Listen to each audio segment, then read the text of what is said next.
quick thinking in Belt to avoid a tragedy. The latest on a Thursday fire. Plus, I'm Cassidy Powers, and I'll tell you about a press conference held at the Bozeman Public Safety Center Friday morning, revealing the alleged killer of Stephen Kilwine, the man murdered in his home in Bozeman 4 years ago. And later, rattlesnakes on the rise. Activity is picking up in the Helena Valley. From Montana's news leader, this is the MTN 530 News. Good evening, and thanks for making MTN your choice for news at 5:30. I'm Tim McGonigal. First tonight, thanks to a quick response and strong coordination, a fire was quickly contained in Belt Thursday. No injuries were reported. MTN's Anissa Coomer has more from fire crews. Volunteer crews in Belt had their hands full on Thursday, battling both a structure fire at this property and a wildland blaze. But thanks to swift action and mutual aid, both incidents were brought under control. It still looks green and lush, but everything on the undergrowth is extremely dry, and it doesn't take long for it to take off. Just after 8:30 Thursday morning, the Belt Rural Fire Department was called to a structure fire just north of town. Crews arrived to find an old outbuilding fully engulfed. The cause later determined to be faulty electrical wiring. Just hours later, firefighters were called out again, this time to a small grass fire near Highway 89. That fire started when a handheld tool sparked in dry grass. Belt Fire Chief Jeremy Durbin says in both cases, it was the quick decision to call 911 that kept the fires from spreading. The quick response calling 911 probably made that to a much smaller incident. Thanks to that early alert and help from mutual aid partners, including Sand Coulee and Malmstrom Fire Departments, both fires were contained quickly and no injuries were reported. But with recent drought conditions, rising heat and gusty winds, fire danger across the region is climbing fast. Durbin says if you see smoke, don't hesitate. Don't call somebody to ask them what they should do. Just call 911. We'd rather have the call early than the call later when it's completely out of hand. MTN's chief meteorologist Ryan Dennis says fire conditions will only worsen heading into the weekend. And we are going to have a return of hot temperatures, highs back in the 90s for a lot of us. It is going to be a bit breezy, especially on Saturday, which will elevate the fire danger. And it will continue to be dry as well. So definitely do your part to not start any new fires this weekend. In Belt, I'm Anissa Coomer, MTN News. Well, hot and dry weather this weekend could keep firefighters on their toes. For a first check of the forecast, let's send it over to Chief Meteorologist Ryan Dennis in the Storm Tracker Weather Center. It was a refreshingly cool start to our Friday as low temperatures this morning were in the 40s and the upper 30s, and this was the coldest morning that we have had in a couple of weeks. So definitely did feel great outside, and it still feels great outside right now. These temperatures are in the mid to upper 70s and lower 80s, and these temperatures are a little bit below average for this time of year. We've also had a lot less wind today, just a little bit of a breeze out there with sustained wind speeds generally between 5 and 15 miles per hour. We have had lots of sunshine and dry conditions throughout the day today as well. On the Opportunity Bank of Montana weather camera, we currently have mainly sunny skies in the Helena area. We are going to have beautiful summer weather this weekend. Definitely spend some time outdoors if you can. We're going to have mostly sunny skies, dry conditions, and hot temperatures. A storm system will then bring cooler, wetter, cloudier, and breezier weather to our area for the beginning of next week. And have a look at your 7-day forecast in a few minutes. We have an update tonight on a case MTN has been following for several years. A Bozeman man has been charged with murder in the cold case of Stephen Kilwine. MTN's Cassidy Powers has more on the case. Stephen Kilwine. Stephen Kilwine. Stephen Kilwine. Our dad, Steve Kilwine, was amazing. You've likely heard the name and his story. Stephen Kilwine, the man murdered in his home here in Bozeman 4 years ago. The case went unsolved until today.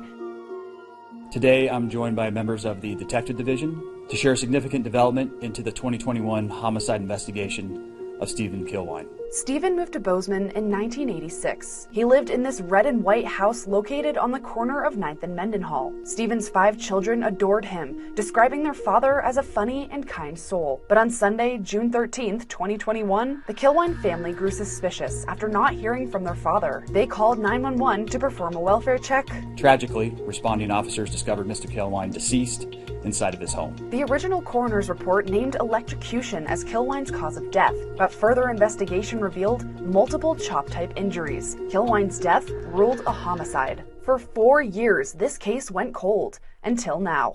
Detectives determined that the facts bear out that Austin Clowes, a 25-year-old Bozeman resident conducted the murder of Stephen Kilwine.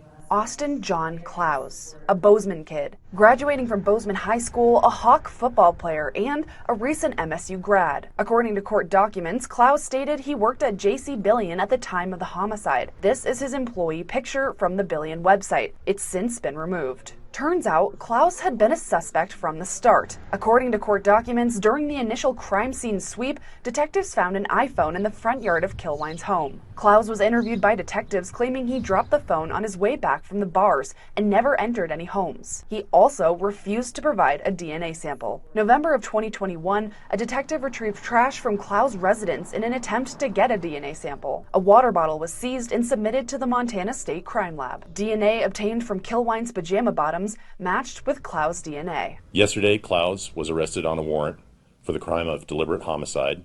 He was arrested and transported and held at the Gallatin County Detention Center, where he's held on $1 million bond. Clowes appeared in justice court Friday morning. I believe that the $1 million bail is appropriate, so I will put a bail in the amount of $1 million. Charged with the deliberate homicide of Stephen Kilwine. Clowes' next court appearance set for July 25th. In Bozeman, Cassidy Powers, MTN News.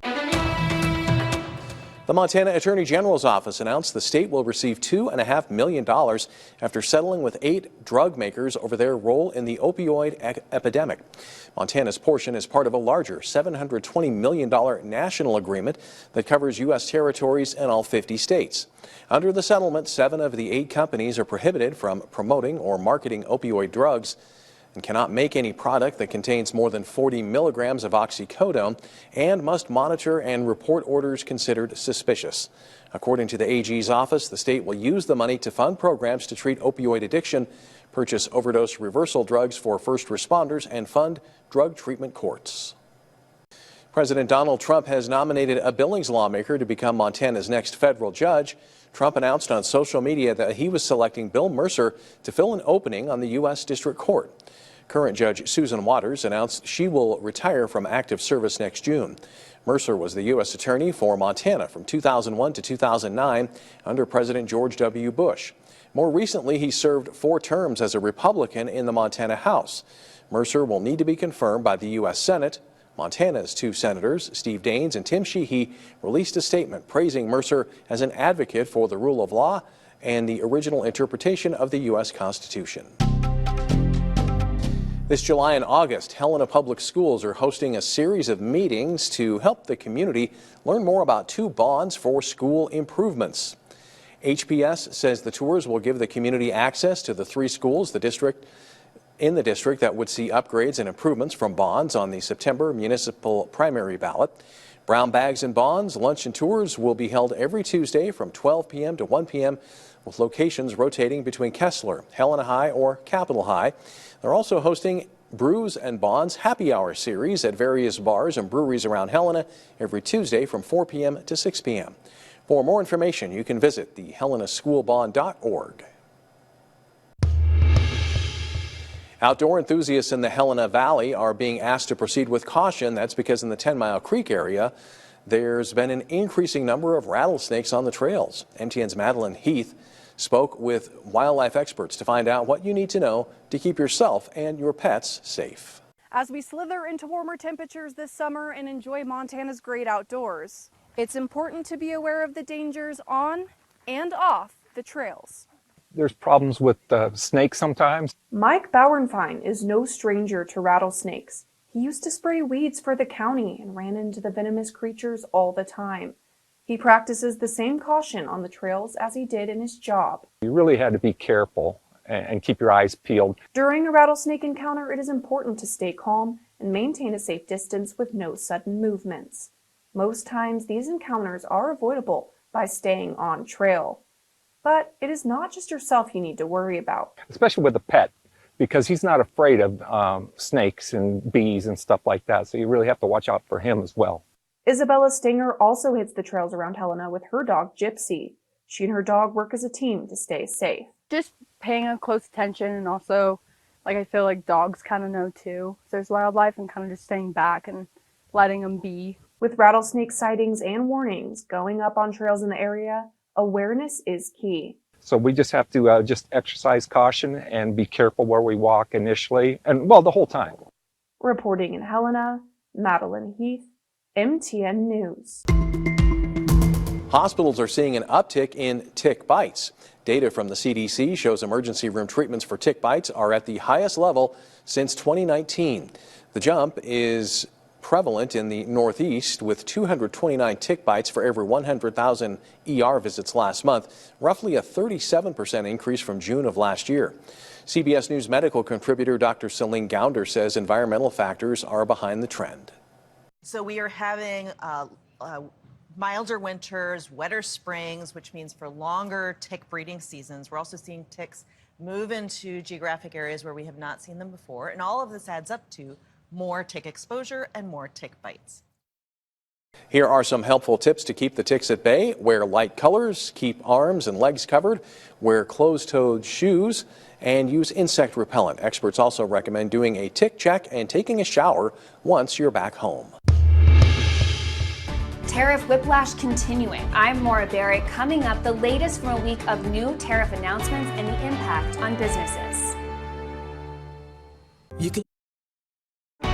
From Montana's news leader, you're watching the MTN 530 News. Welcome back. Today marks 100 days since President Trump first announced his so-called Liberation Day tariffs in April.